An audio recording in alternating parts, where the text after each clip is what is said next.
Today's show is brought to you by these great sponsors: Appling Healthcare in Baxley, Vidalia Federal in Vidalia and Lyons, Johnson & Johnson Transport in Uvalde, and by Todd Paget Housing Center in Claxton.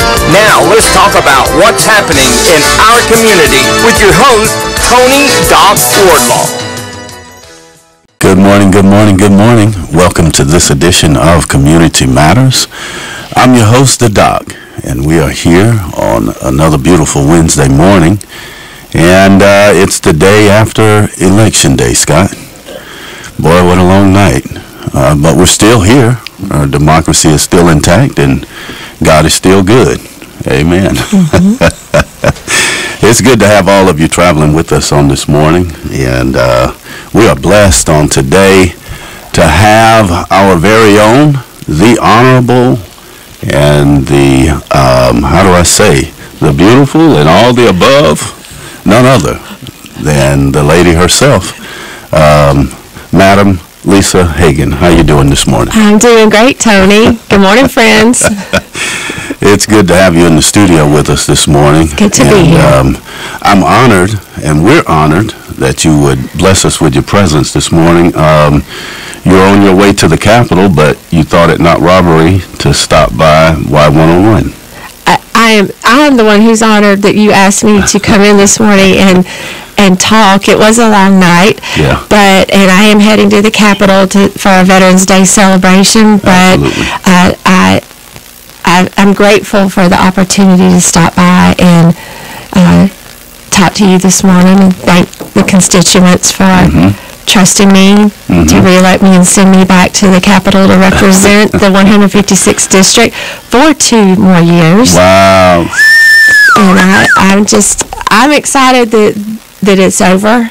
The election season is apparently not quite over. Right. But for me, last night was a good night. Last night was and for most of our for our statewide officers, it was a good night. Good night. Well, I know that we're not the first ones to say congratulations, but we do want to put one in. Thank you. So here we are. You completed the Honorable Greg Morris's term, last term, and you served that out for what, a year of his? About a year and a half. One session and one special session.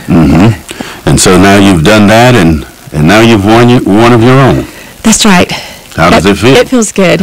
It feels good. And it was a much different type of race. Last summer was, I wound up in a runoff with another Republican, so that was very difficult.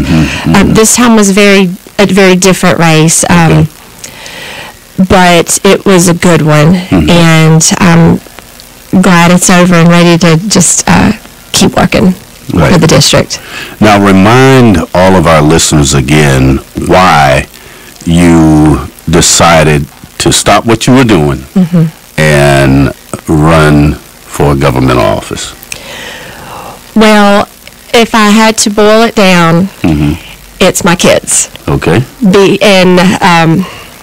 I think a lot of listeners will relate to this. I have 2 sons who a couple of years ago were approaching adulthood. They're still approaching it rapidly, and some might say I've already reached it. I don't want to admit that I have 2 adult sons. Moms never do. They never do. They're always babies in your eyes. And as they were they were approaching the time that they would graduate from high school and were making some decisions about what they were going to do with their lives going forward. They both expressed that they wanted to move back to Toombs County or as close to it as they could get. Well, of course, as a mom, I loved hearing that, and I hope that they'll be able to do that. Okay. But just as a concerned community member, I've heard so many people say so many times over the years, our young people, they can't come back here after college or they can't stay here after high school because there aren't the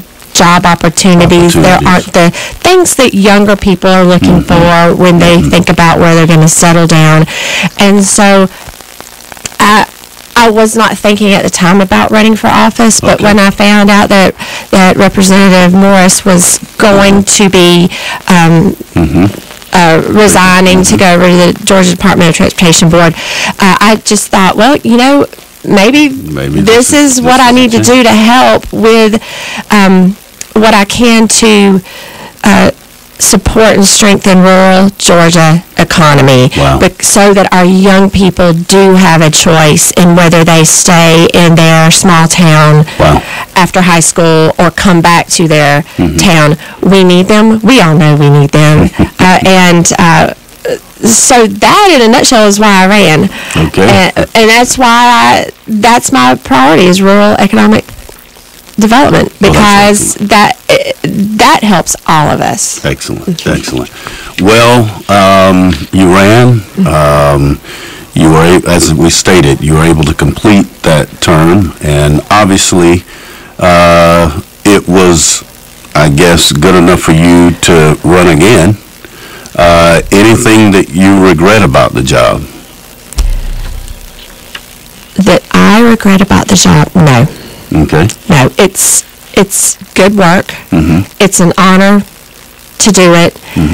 There's a weight that we feel because we know that the work we do impacts a lot of people. It impacts our community. So it's a serious job, but I'm honored to do it. I'm privileged to do it. And I look forward to doing it at least 2 more years. We'll see after that. How it goes after that. But it was not an easy decision to make. Going back to my kids and my husband, before I agreed to run, I talked to them and we prayed about it. And if they came to me and said, we want you to consider not doing this anymore, I would definitely take that seriously, because my family is more important than the job. But no, I don't regret running, and I do enjoy the work, and I, like I said, I look forward to getting back to it, and being able to focus more on it and not the election. Now that this is coming to an end. Well, this is your first time actually having to run a campaign. How was that experience for you? Is something that you just tell us how you felt about that? It was last summer for the special election felt like a sprint. Okay. This one felt more like, I won't say a marathon, a 5K. Right. A marathon might be a statewide race. This was more of a 5K. I did not have primary opposition, so we had a lot of time to strategize and think about what we were going to do, and knowing that people do get tired of being bombarded constantly with the mail, everything that goes along with an election. We made the choice to not really ramp it up until September. And so it has there was a lot of planning that went into it, but the active campaigning hasn't. It's been about a 2-month process. But as the incumbent, there are always opportunities to get out in the community. Excellent. I think that's what your representative should be doing. And so that's not campaigning, but I have been, since we got out of session in April, going to meetings, speaking to groups, just getting out and talking to the people that are concerned about different issues, making things happen in the community. And in South Georgia, with the population being as spread out as it is, a House district geographically is large. I now have 3 whole counties and 3 partial counties. So I spent a lot of time going to a lot of places, getting to know people and seeing what their concerns and needs were. So that was the bulk of my campaign. Those 3 counties and 3 partial counties, can you give us insight to those? Sure. With the 3 whole counties are Toombs, Montgomery, and Wheeler. Okay. The 3 partials are Tatnall, Telfair, and Ben Hill. I have the Cobbtown precinct of Tatnall. And I'm very happy to have them. Good people over there. And then I have the south and eastern part of Telfair, and the same in Ben Hill. I have got most of the city of Fitzgerald. Okay.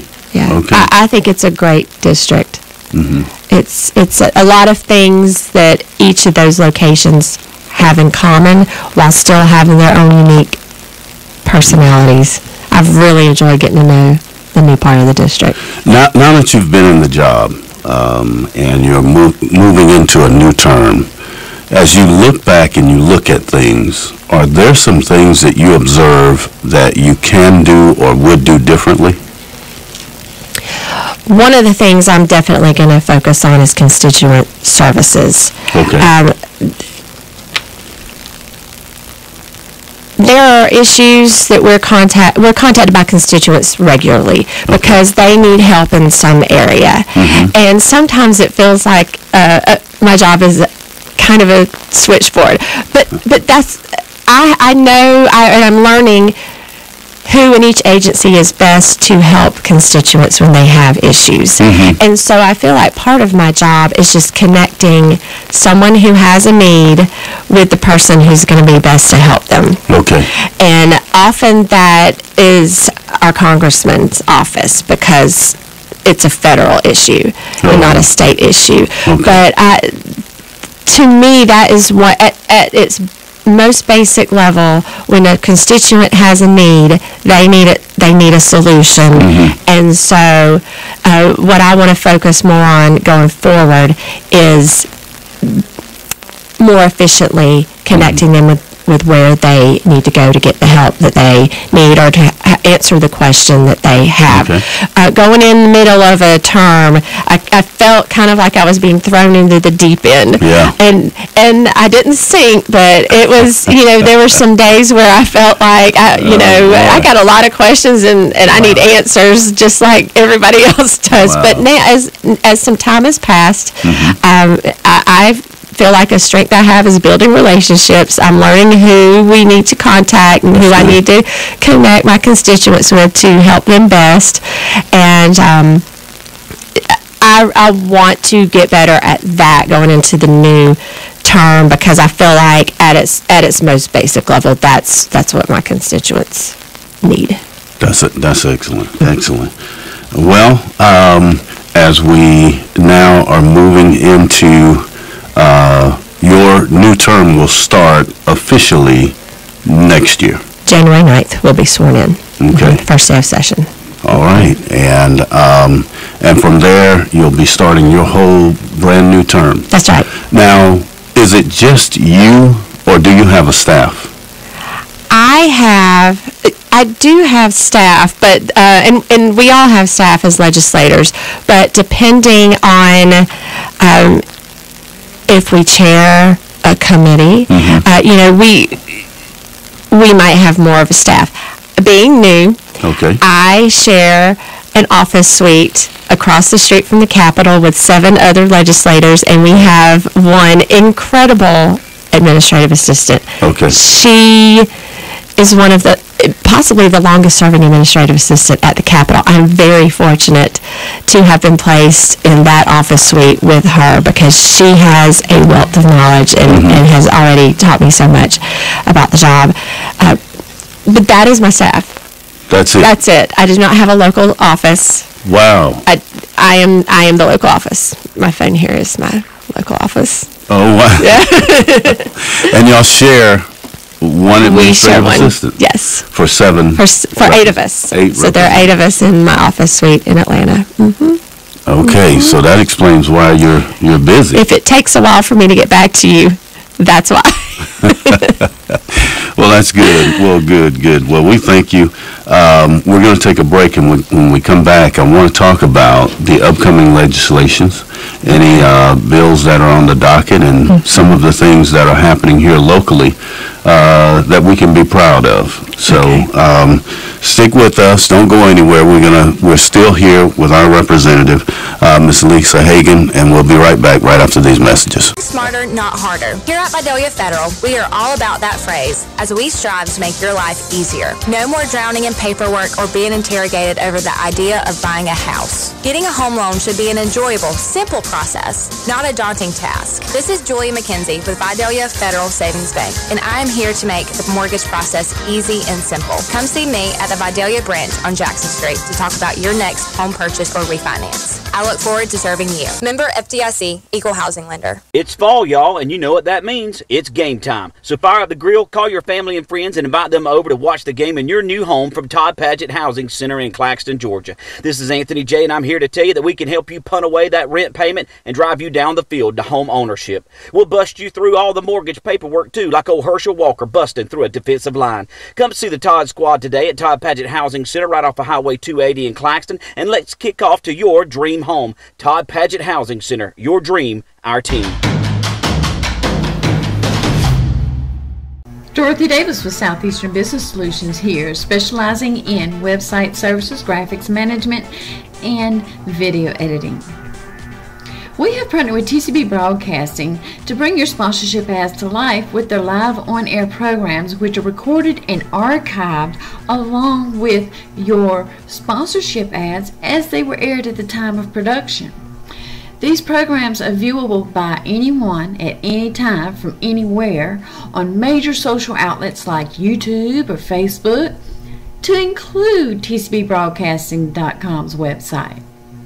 That's a lot more viewing potential, more than you would get than with a still banner that's only viewable by website visitors. With this kind of viewing potential, you want to make sure your ad says a lot more than a simple animated logo can say. These services are only available on TCBBroadcasting.com, and the spots are limited. So reach out to your TCB Broadcasting account executive and get yours locked in as soon as possible. You can bring your own video with you, or you can email Dorothy at southeasternbusinesssolutions.com, and you and we can put our creative minds together to come up with the perfect ad that says the perfect message and gets you the perfect attention.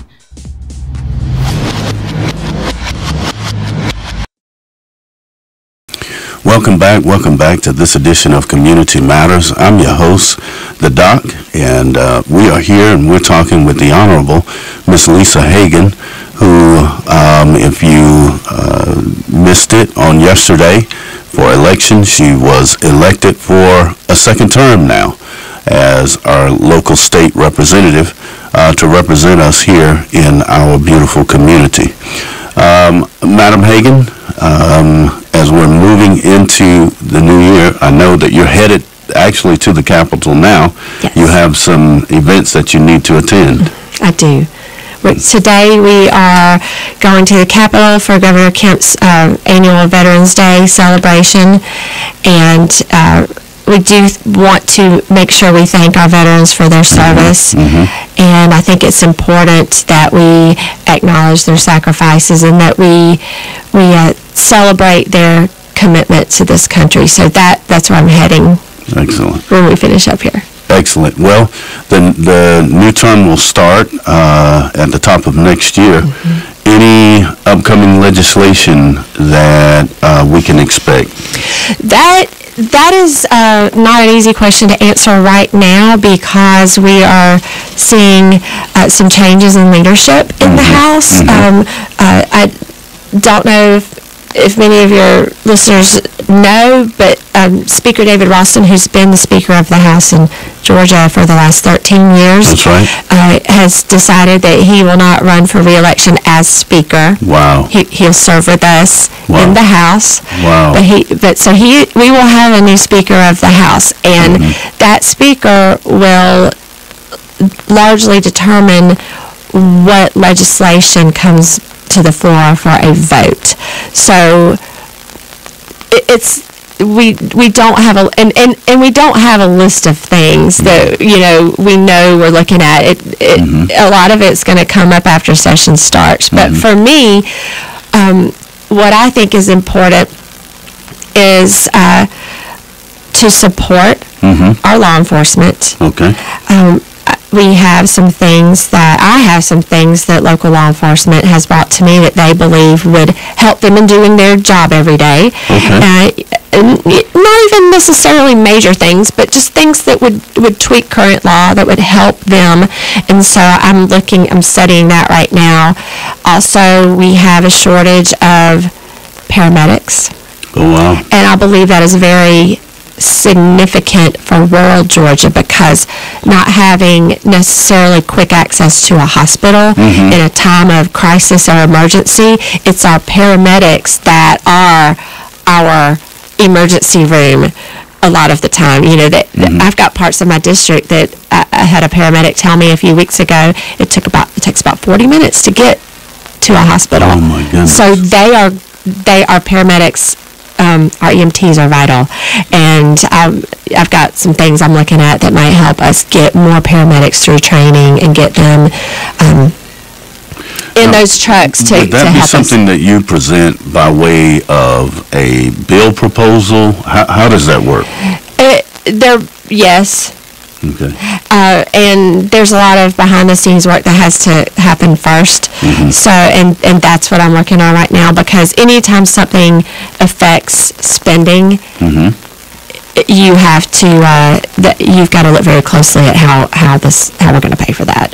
Thanks. And so, looking at that, and then just I also, with rural economic development being a priority for me, I'm looking at what regulation and red tape can we remove or reduce to get out of the way of small business owners or entrepreneurs who are looking at starting a business. We want to get out of their way, because those are the backbone of a local small town economy. Right. And we want them growing and creating jobs. It all circles back to what we talked about earlier about our young people having opportunities here. Right. We want, of course, big corporations create a lot of jobs too. That's important, but we have to remember our small businesses. And so I'm also looking at some regulation that we hopefully will be able to get out of the way. Any current legislation of which you are part for our local community that you can share with us that we can be proud of? Well, this might not seem like a super important thing, but we have got a large soapbox derby that happens here in Lyons. Yes, we are very familiar here. And we are very proud of that. All right. And so I feel like it would be appropriate for this to be the official soapbox derby of the state of Georgia. So that's something I'm working on right now. I feel like that's a point of pride for Lyons and the greater community. And that is something that, in times when we feel heavy as a society, that is something that we can all join in together and creates joy, especially for our young people, but for anybody who's involved with that soapbox derby. Things like that, maybe doesn't have a wide impact statewide, but here locally, I think that's something that can bring us together. Any other bills that you have your finger on the pulse to present for the future? Now that you've been elected for another term, anything that hey, I'm going to really work on this? Well, I am not leading the charge on this, but there's one thing that I expect definitely we are going to be seeing in the next session is continuing working on mental health issues. As you know, we passed a huge mental health parity bill, House Bill 1013, championed by Speaker Ralston this past session. There,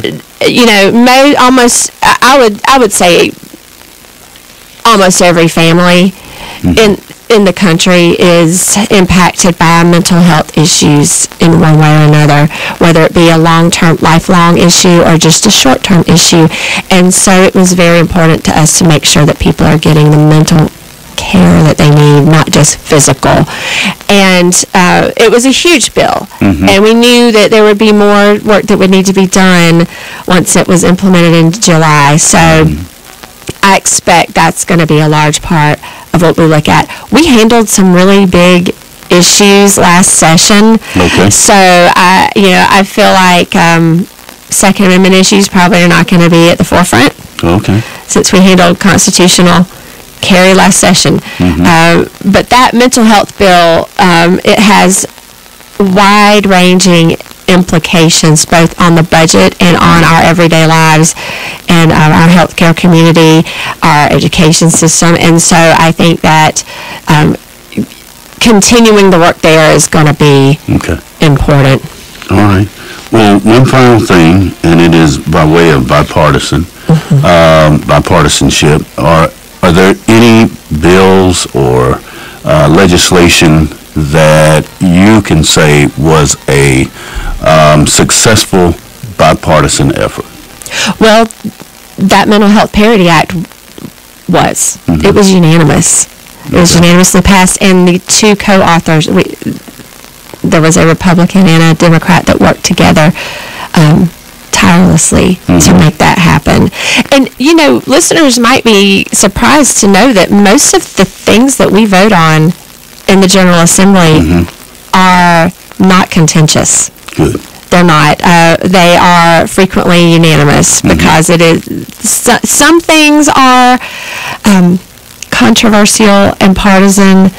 Other things just aren't. And so when we can work together across the aisle, we do that. Right. And that's what I would rather us do. I feel like we can agree to disagree respectfully without compromising our principles. That's something I won't do. But there's no need. Things are so divisive and contentious in our society right now. And I really feel like it doesn't have to be that way. Well, I asked that question. Of course, you knew it was a setup. Yes, I figured. Because it was a segue for me to talk about when I was able to visit the Capitol as chaplain of the day. And it was a wonderful day. Thank you very much. And so thank you for the invite. But, during that opportunity to address the House, I really pushed for unity. Yes, you did. I just wanted to know that the prayers did not go unanswered. No, absolutely not. And, there are always going to be people in any circle in which you travel that you can't really make a connection with. Right. But I think most of us that serve in public service in any capacity understand that we're here to serve our constituents and our community, and that's everybody. Excellent. And and like I said, I was elected as a Republican. I believe certain things. I'm going to vote in certain ways, but I don't think we need to alienate other people while we do that. Excellent. We just stick to our principles respectfully. That's my plan. Well, how does one of our constituents here in this community, if they needed to get in contact with their representative, how would they go about doing that? Well, you can contact my office, and I am quickly looking that number up right now because I have it on auto dial. Okay, you can contact my office at the Capitol in Atlanta by calling 404-656-0325. Okay.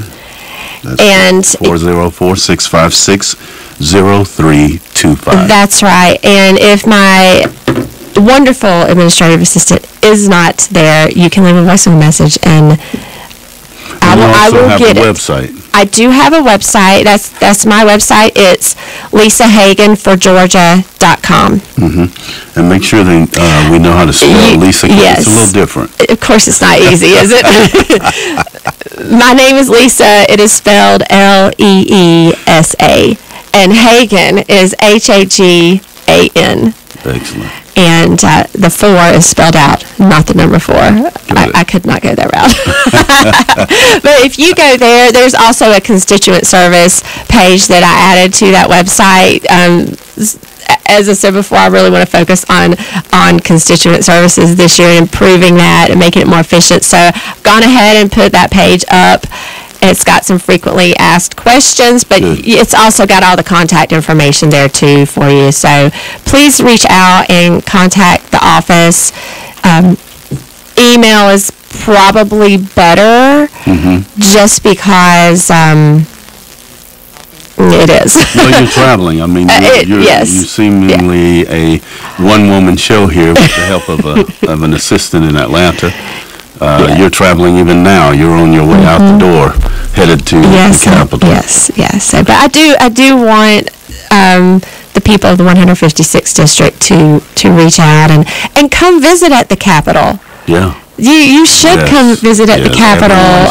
Bring your children, bring your teenagers. They need to see how the process works. It is their Capitol. Absolutely. It's your Capitol, and we need more people engaged in this process. You know, I think our turnout, I don't know what the final numbers are going to turn out to be for Toombs County, but I believe turnout was around 53%. I hope I'm not wrong on that.